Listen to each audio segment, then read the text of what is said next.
अस्सलाम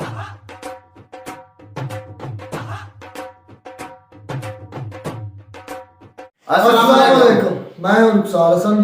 मेरा नाम मोहम्मद है। मैं हूं गुलजार अहमद। आप देख रहे हैं GM authentic reaction YouTube channel. आपका हमारे चैनल पर स्वागत है। अगर आप देखना चाहते हैं ऑथेंटिक वीडियोस तो हमारे चैनल को सब्सक्राइब कर लें। उम्मीद करता हूं कि आप खैर आफियत से होंगे और दुआ में हों कि आप लोग हंसते हो मुस्कुराते हैं। चलते हैं आज की वीडियो की तरफ। आज की वीडियो का टाइटल मेजर गौरव आर्या साहब की वीडियो है। मेरे ख्याल में मेरे गौरव आरजू काज़मी। सबसे पहले देखते हैं वीडियोस और फिर देते हैं अपना ऑथेंटिक रिएक्शन।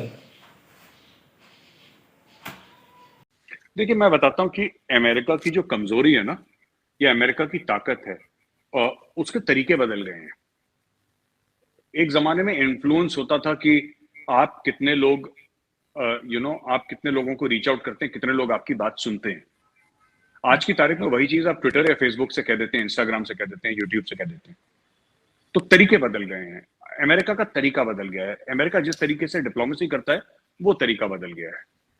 और अमेरिका को भी एहसास है। अमेरिका ने एक कदम पीछे लिया है अपने आप को दोबारा तैयार करने के लिए। देखिए, चाइना, हम लोग कहते हैं कि अमेरिका की, खैर इमरान खान की तो कोई, देखिए उनको कोई सीरियसली लेता नहीं है, तो इमरान खान छोड़ दिया। अमेरिका ने आज तक उनको जवाब देना ठीक नहीं समझा। मोदी जी ने कभी उनको जवाब नहीं दिया। तो ऐसा कौन सा बंदा कि जिसको जिसको आप खुद दुश्मन माने हो, आपको मुंह ही ना लगाए, आपको जवाब ही ना दे, तो इसमें कोई वो तो बात नहीं है। खान साहब को कोने में रखे। लेकिन अमेरिका की तो इंडिया ने भी नहीं कभी सुनी। इंडिया आज भी वही करता है जो इंडिया को करना है, और आज से 70-75 साल पहले भी इंडिया वही करता था जो इंडिया को करना था, जब हमारे पास ये सब नहीं था। हमारे पास ये पैसा, ये फॉरेन एक्सचेंज रिजर्व, ये मार्केट, ये सब कुछ भी नहीं था। यहाँ पे तो मशहूर था भारत में कि लोग भुखमरी से मरते थे। आरजू जी, यहाँ पे भुखमरी से लोग मरते थे। फार्मर सुसाइड्स कुछ समय पहले तक बड़े कॉमन थे कि कर्ज नहीं दे पाया किसान, तो किसान ने खुदकुशी कर ली, आत्महत्या कर ली। ये सब कॉमन था। तभी भी इंडिया ने बात नहीं मानी। इंडिया, देखिए मैं आपको बताता हूँ, चाइना का मामला अलग है, रशिया का अलग है। रशिया के साथ एक कोल्ड वॉर वाला पुराना एक झगड़ा है 1945 के बाद वाला, और कशीदगी उससे पहले की है, 1945 के पहले की कशीदगी है। 1945 इसलिए कह रहा हूं क्योंकि सेकंड वर्ल्ड वॉर खत्म हुआ था 1945 में, ठीक है, जब ये दोनों चढ़ दौड़े थे बर्लिन पे, और आधा बर्लिन उन्होंने लिया था, इन्होंने ले लिया, फिर वो बर्लिन वॉल बनाई, चेक पॉइंट चार्ली वगैरह, वो पुरानी कहानी है, ठीक है अर्जुन जी। तो बेसिकली क्या है कि रशिया तो ये है, China sees itself as a super power. अब अगर कोई गुंडा है और आपको गुंडा बनना है, तो आपको पहला गुंडा गिराना पड़ेगा, तब जाके आप गुंडे बनेंगे उस गली के। चाइना वो करने की कोशिश कर रहा है, लेकिन चाइना में हिम्मत नहीं है। चाइना अपनी फौजें कहीं नहीं भेजता। चाइना फौजें नहीं भेजता। चाइना सुपर पावर दुनिया का बनना चाहता है, अमेरिका को रिप्लेस करना चाहता है, लेकिन चीन जो है वो अपनी फौजें नहीं भेजेगा, अमेरिका फौजें भेज देता है। अमेरिका को कोई डर नहीं है फौजें भेजने में। तो जहां जहां अमेरिका की जरूरत होगी अमेरिका फौजें भेजता है। तो अभी देखिए, चाइना में एक बात बताता हूं आपको, जो लोग भी ये सोचते हैं, पाकिस्तान में बड़े लोग सोचते हैं कि जी अब तो चाइना ने अमेरिका को पछाड़ दिया, अमेरिका को पीछे कर दिया। ऐसा मैं कई टीवी एंकर्स को देखता हूं पाकिस्तान, ये बहुत बड़ी गलतफहमी है। चाइना अपनी टेक्नोलॉजी से, चाइना रेडियो नहीं बना सकता। जो वर्ल्ड का मैन्युफैक्चरिंग हब है, वो आज भी टेक्नोलॉजी रिवर्स करके, अमेरिका से चोरी करके चीजें बनाता है। उसमें इतना दिमाग नहीं है कि खुद कुछ इन्वेंट कर ले, ठीक है। तो मैं आपको ये बात सच है आरजू जी, उसकी पूरी इकोनॉमी जो है कॉन्ट्रैक्ट मैन्युफैक्चरिंग पे बेस है। ये जो चाइना पैसे पे उछल रहे, किसके पैसे हैं? अमेरिका के तो हैं, वेस्ट के हैं, इंडिया के पैसे हैं, क्योंकि हम उनको बोलते हैं हमें बना के दो, बना के देते हैं, और यहाँ पे ठप्पा लगता है और बिकता है। हर एक चीज आप देख लीजिए ना, कोई मशीन का पार्ट है, कंपनी अमेरिकन है, वो चाइना से बनवा रही है क्योंकि सस्ते में बनती है, वो चाइना को पैसे दे रही है। चाइना पैसे ही ऐसे कमा रहा है। चाइना के 99% जो फंड्स है, 99% मैं कह रहा हूं जो फंड्स है, वो कहां से आते हैं? तो अमेरिका से आते हैं। ऐसा नहीं कि चाइना अमेरिका को पैसे दे रहा है, अमेरिका चीन को पैसे दे रहा है कि जी सस्ते में तुम बनाओ, क्योंकि हमारे यहाँ लेबर बहुत महंगा है। अमेरिका में $20-25 आप देंगे 1 घंटे के, चीन में आपको उसके 1/5 में मिल जाएगा। तो why should people not go to China? वही चक्कर है इसका। ऐसा होगा हर समय, जो ताकतवर है कमजोर को दबाता है। और ये इतिहास गवाह है कि जो सांप है वो मेंढक को खाता है, मेंढक कीड़े को खाता है, ठीक है ना, सांप को नेवला खाता है। ये एक साइकिल है आरजू जी। ये भगवान ने बनाई है साइकिल, ये ऐसे ही चलती है। इसमें इसमें कोई नई बात नहीं है। कल अगर चाइना होगा अमेरिका की जगह, तो चाइना भी यही करेगा, यही यही करता है, यही उसूल है। लेकिन चाइना क्यों होगा सर? एशिया में जो है वो इंडिया क्यों नहीं बन सकता सुपर पावर? इसलिए कि इंडिया को और कई चीजें जो है वो हैंडल कर रहे हैं, या और कई चीजों में फंसा के रखा हुआ है, चाहे वो पाकिस्तान हो, चाहे दूसरी कोई कंट्री हो, जिसके साथ उसके कुछ ना कुछ प्रॉब्लम्स चलते रहते हैं। आपको नहीं लगता अगर इंडियन सब में से निकल जाए तो कंपटीशन तो दिया जा सकता है? मैंने चाइना का आपको एग्जाम्पल दिया। मैं कह रहा हूँ कल कल रशिया होगा। अगर रशिया होगा वर्ल्ड का एकमात्र सुपर पावर, तो रशिया भी यही करेगा। मेरा ये कहने का मतलब था, मैं आपको एक उदाहरण दे रहा हूँ, एग्जाम्पल दे रहा हूँ। तो कोई भी सुपर पावर होगा वर्ल्ड का, वो दूसरे को दबा के ही ऊपर उठेगा। हम लोग संस्कृत में एक शब्द है, एक लफ्ज है, वर्चस्व। वर्चस्व होता है आरजू जी एक छत्र राज किसी का, जिसको क्वेश्चन नहीं करा जाता, जिसको चैलेंज नहीं कर सकते। जैसे किसी सम्राट का, किसी महाराजा धीराज का वर्चस्व होता है किसी चीज के ऊपर, overall sovereignty, you know, which cannot be argued with. ठीक। वो जिस मुल्क का होगा वो दबाएगा। दूसरी चीज इंडिया कर सकता है, ऐसी बात नहीं कि इंडिया, देखिए बात यह है ना कि हर एक मुल्क फंसा हुआ है। चाइना खुद फंसा हुआ 22-23 देशों के साथ, चाइना भी उलझ रहा है। उनके बॉर्डर डिस्प्यूट्स हैं, उनके हर चीज के, उनका उनका फिलीपींस के साथ प्रॉब्लम है, उनकी ताइवान के साथ प्रॉब्लम है, उनकी जापान के साथ प्रॉब्लम है, उनकी इंडिया के साथ प्रॉब्लम है, 10 और चीजों के साथ। तो इन प्रॉब्लम्स के साथ ही तो आगे चलना है आरजू जी, इन तो प्रॉब्लम्स के साथ आगे चलना है। लेकिन आप लोग ट्रेड करेंगे क्या अफगानिस्तान के साथ? जैसे बातचीत चल रही है और भारत जो है वो बात कर रहा है अफगानिस्तान से, तो क्या भरोसा कर पाएंगे? क्या उनको आगे लेके जाना चाहते हैं इसी गवर्नमेंट को? नहीं, भरोसा क्या करना है? उनको सामान देना है, पैसे लेने हैं उनसे, भरोसा क्या करना है? उनसे उनसे कौन सी रिश्तेदारी हमने निभानी है कि भरोसा है कि नहीं है? या तो मदद करेंगे, फ्री में देंगे उनको, हम्म। और अगर ट्रेड करेंगे तो पैसे लेंगे और चीज देंगे, या फिर उनसे कुछ चीज खरीदेंगे, उनको पैसे देंगे। इसमें तालिबान से भरोसा करते हैं, तालिबान से प्यार करते हैं, मोहब्बत करते हैं, इसमें तो ये तो स्कोप ही नहीं, तो धंधे की बात है, नहीं नहीं, बिजनेस एक की बात एक है। एक एक चीज यहाँ पे जरूर है कि जैसे पाकिस्तान में कहा जाता है ना कि हमारे यहाँ ड्रग्स भी जो है वो अफगानिस्तान से आती है, हमारे यहाँ हथियार भी वहीं से आते हैं। तो आप लोगों को लगता है कि कोई इस तरह की चीज भारत में भी शुरू की वो मतलब अफगानिस्तान वाले शुरू कर सकते हैं कि आपके यहाँ भी हथियार सप्लाई कर दें, या आपके यहाँ भी ड्रग्स पहुंचा दें किसी भी रास्ते?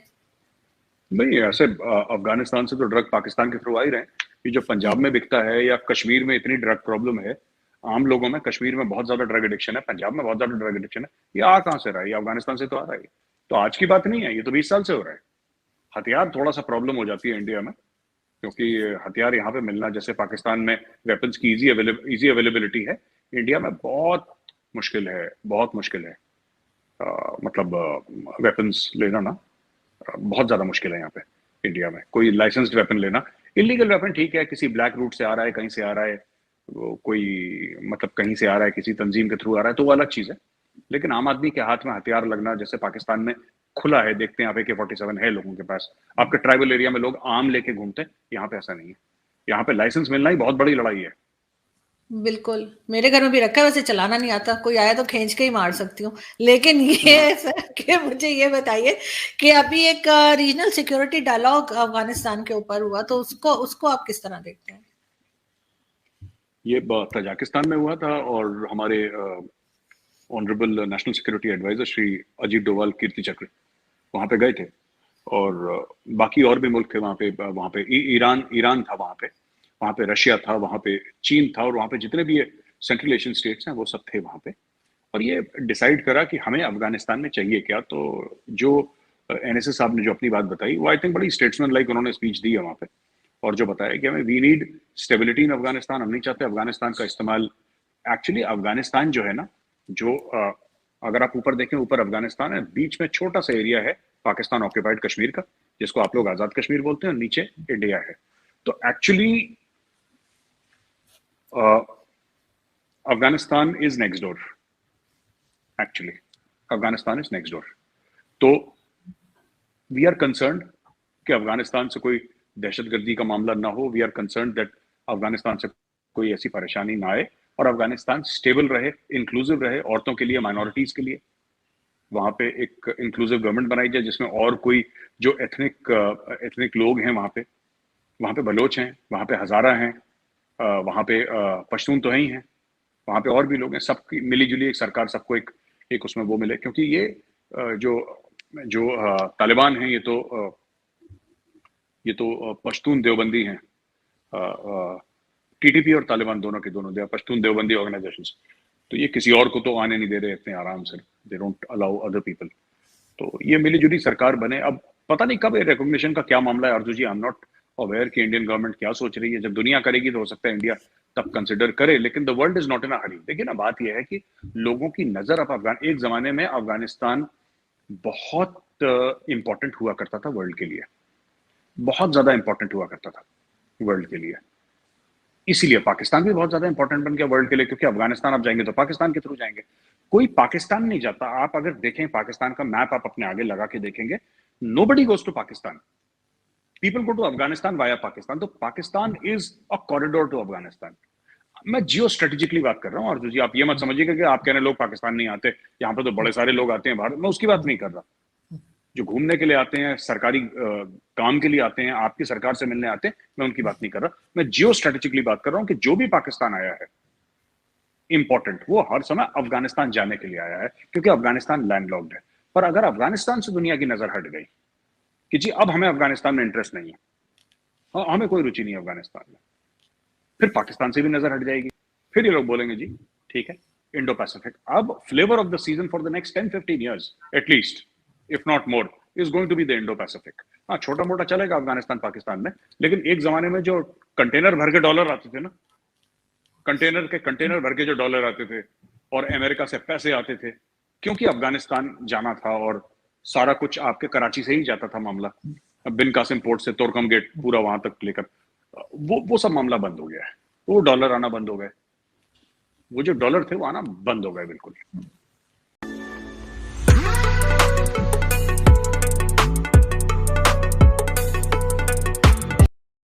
जी, तो वीडियो तो हो चुकी है ख़त्म। सबसे पहले जो उन्होंने मुद्दा उठाया था कि जो अमेरिका मतलब किसी तगड़े को अगर गिराना हो तो उससे आपको पहले तगड़ा होना पड़ता है। चाइना और अमेरिका को उन्होंने कंपैरिजन किया था। हाँ बिल्कुल, कि अमेरिका जो है ना वो अपनी फौजें डायरेक्ट किसी भी वार में या किसी भी अपने भेज सकता है, लेकिन चाइना में इतनी हिम्मत नहीं है कि वो अपनी फौजें कहीं भी भेज सके। कहीं भी भेज सके। इसलिए अभी भी जो अमेरिका को पिछाड़ना बहुत मुश्किल है, वो पिछाड़ नहीं सकता। रुखसार भाई, ये बात है ना, जो मुबारक अपने मुल्क के लिए सोचता है, अवाम के लिए सोचता है, वो किसी दूसरी जंग में नहीं जाना चाहता। जिस तरह के यही मिसाल है, जिस तरह की इंडिया भी देख ले, वो अपनी फोर्स कहीं भी नहीं भेजता। जो अमेरिका है ना, इसने पंगे ले लेकर ही अपनी अमेरिका तो अपना दबदबा बनाए रखना चाहता है ना, अभी हम ही सुपर पावर है, कोई दुनिया में आ नहीं सकता। ये हकीकत नहीं है। अमेरिका के अपने भी हालात खराब है ना, उसकी यार अमेरिका के जो बैंक है ना, वो चाइना के मकरूज है भाई। अमेरिका की अवाम ने बोला है उसको कि आप अफगानिस्तान नहीं, अमेरिका की इतनी पावर है तो चाइना की हर चीज बंद कर देना। अमेरिका में भी चल रही है। मैं सवाल कर रहे थे मेजर साहब, एक सवाल करना चाहता हूँ। मेजर साहब एक सवाल उन्होंने किया कि चाइना जो है ना, मतलब है वो एक रेडियो नहीं बना सकता, अपना रेडियो नहीं, अपने ये टेक्नोलॉजी नहीं बना सकता, किसी की नकल बनाते हैं। ये मेरा भाई वो क्या किसकी नकल उतार है? वो खुद हर चीज, वो चांद पे चले गए चाइना वाले, तो चांद पे चले गए हैं। चांद पे जा रहा है चाइना। असल में ये बात है ना, जो अमेरिका है सबसे पहले अमेरिका ने गया तो उन्होंने कुछ चुराया तो नहीं चांद पे जाने के लिए अमेरिका का। अच्छा, एक चीज मुझे ये समझ, चाइना पूरी दुनिया में छाया हुआ है, पूरी दुनिया में छाया हुआ है। आप कह रहे मुझे हो मैं एक बात, कैसा सवाल है? एक बात ये मैं सोच रहा था कि कुछ हद तक उनकी बात ठीक भी है।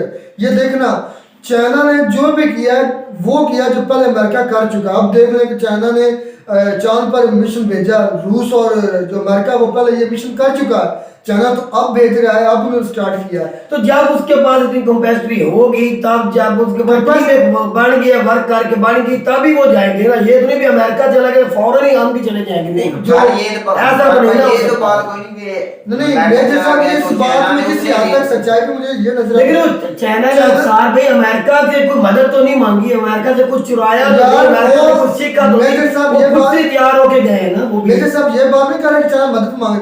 मेजर साहब ने ये बात की कि उन्होंने टेक्नोलॉजी रिवर्स की है। वो आपको नहीं पता टेक्नोलॉजी रिवर्स का मतलब क्या?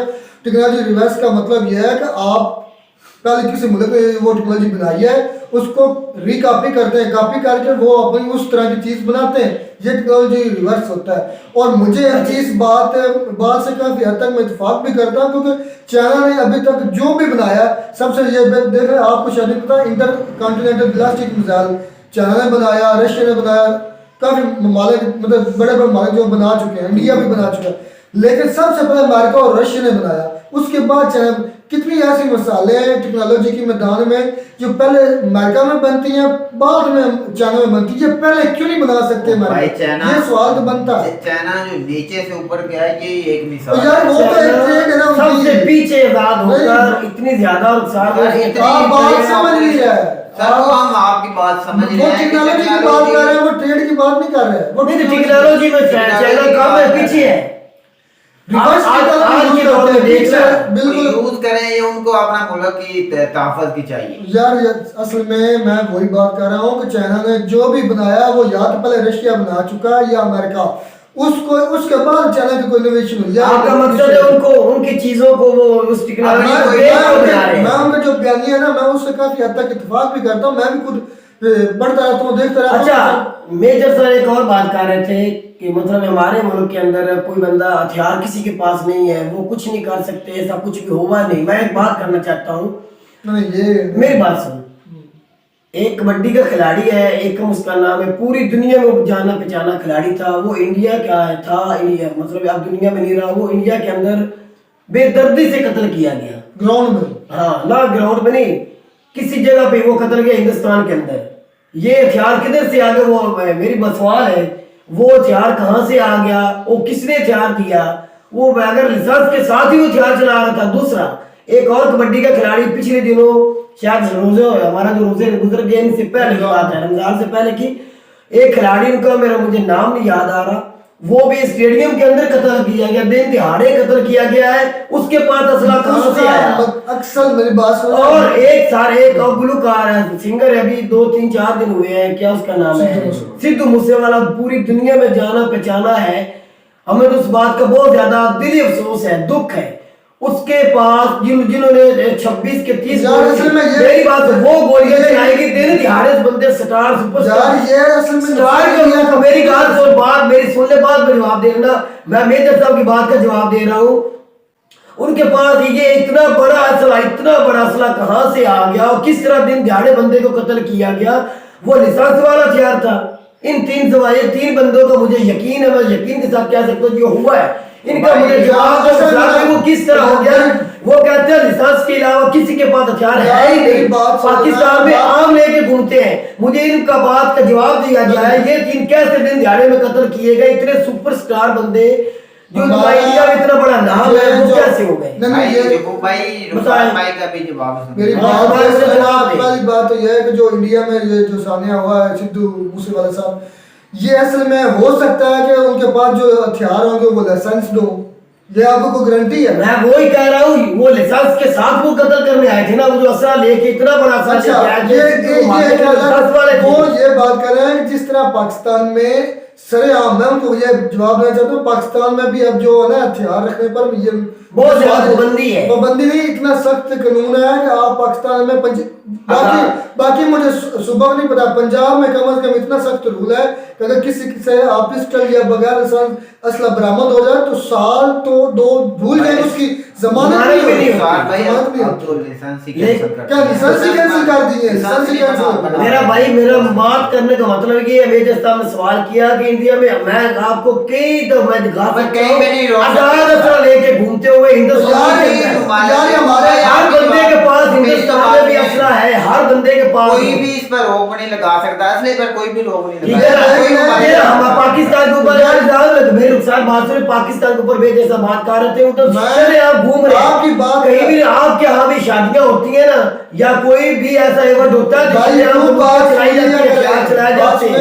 हमारी जो शादियां हुई हैं अभी गाँव में, पीछे वाकया हुआ कि फायरिंग की थी पिस्टल से किसी फौरन पुलिस आ गई। तो फौरन पुलिस आई और हमारे दूल्हे को भी साथ लेके चली गई थी। बिल्कुल। और जब तक उन्होंने अपनी वो दी नहीं ना, मेरे ख्याल में तो उनको सारी रात में रखा, जेल में 2-3 दिन रखा, फिर जमानत देनी पड़ी, फिर वो कब्जे में लिया गया पिस्टल, उसके बाद उसकी रिहाई हुई। भाई जी मेरा ये ऐसा भी नहीं एक क्वेश्चन है दोनों ममालिक के लिए कि असले पर ना फौरी पाबंदी होनी चाहिए, लाइसेंस भी नहीं होना चाहिए, उसके बाद आम बंदे को असला रखने की इजाजत नहीं ना होनी चाहिए। इंडिया के पास होना चाहिए ना पाकिस्तान पे, आधे क्राइम खत्म हो। उसके बाद लेकिन मुझे एक बात बहुत अच्छी लगी मेरे साहब की कि ये देख उन्होंने कहा था कि हम अफगानिस्तान के साथ ट्रेड करना चाहते हैं, उनका एतमाद हो या ना हो, ये तो एक ये फैक्ट है कि आप ज़मीनी रास्ता मतलब ज़मीनी रास्ते हम उससे करेंगे ट्रेड जिससे हमारी और उन दोनों ममालिक की आवाम को फायदा हो।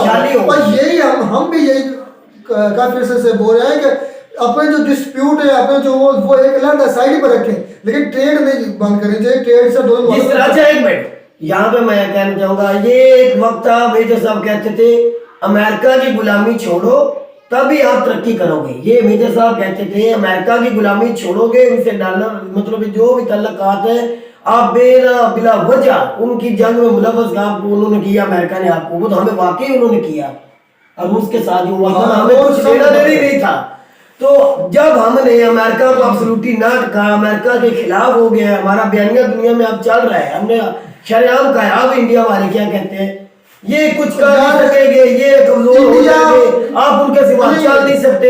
अफगानिस्तान के साथ ये बात भाई खूब ठीक है। अच्छा अफगानिस्तान के साथ तल्लुकात अच्छे थे, हम उनके गुलाम है, हम उनसे कर्जा जो लेते हैं। और भाई वो तो मौजूदा हमें है जो हुक्मरान ने भाई मुल्क को चलाने बात तो कर लेने दो यार, वो तो हमें अवाम का कसूर नहीं है, वो कसूर हमारे हुक्मरानों का है, वो हमें मकरूज करके चले गए हैं और इसकी वजह से हम गुलाम हमें कर्जा लेना मजबूरी बन गई है। एक बात हुई, दूसरी बात हिंदुस्तान जो अफगानिस्तान के साथ आमद कर रही है, तो जब थे तो सारों के साथ तल्लुकात अच्छे थे, आप कहते थे हम तिजारत कर रहे हैं, उनकी गुर्बत को खत्म करने के लिए कर रहे हैं। हम भी तो यही कर रहे हैं, हमने भी उधर क्यों दिया है, उनकी हर तरह से मदद कर रहे हैं अफगानिस्तान की, पैसा भी दिया, 6 अरब डॉलर दिया, इमरान खान ने दिया है, क्यों भी अपने पास नहीं भी था उनकी मदद की है। हम करें तो हम दहशतगर्दी हो रही, हम असर दे बदले में असला ले रहे हैं, ऐसा कुछ भी नहीं है, हम भी उनकी मदद कर रहे हैं भाई। हम तो यही चाहते हैं अफगानिस्तान भी अच्छी कंट्री बातमाद कंट्री बन जाए, एक महफूज कंट्री बन जाए, ये दहशतगर्दी वहां से भी खत्म हो। असल में जो पाकिस्तान की इमेज है पूरी दुनिया को जो जा चुका वो बड़ा बहुत ही भयानक जा चुका है। ये है हकीकत बात है कि बहुत भयानक जा चुका है, ये एक दहशतगर्द टेररिस्ट कंट्रीज, लेकिन नहीं सारे लोग एक जैसे नहीं, जो हमारे हुक्मरान पहले गलती कर चुके थे और हम अवाम उस पर अब इमरान खान ने शऊर पैदा कर दिया है कि ये देख लें कि आपके हुक्मरानों की कौन सा गलत फैसले किए, और उम्मीद करते हैं कि हम नेक्स्ट हमारे जो हुक्मरान होंगे वो अपने मुल्क के फायदे के लिए फैसले करेंगे, ना किसी की जान में मुलव्वस होंगे। तो उम्मीद करते हैं कि आपको हमारी वीडियो पसंद आई होगी। अगर वीडियो पसंद आई हो तो हमारे चैनल को सब्सक्राइब कर लें। मिलते हैं अगली वीडियो के साथ किसी नए टॉपिक के साथ, तब तक दीजिए इजाजत। अल्लाह हाफ़िज़।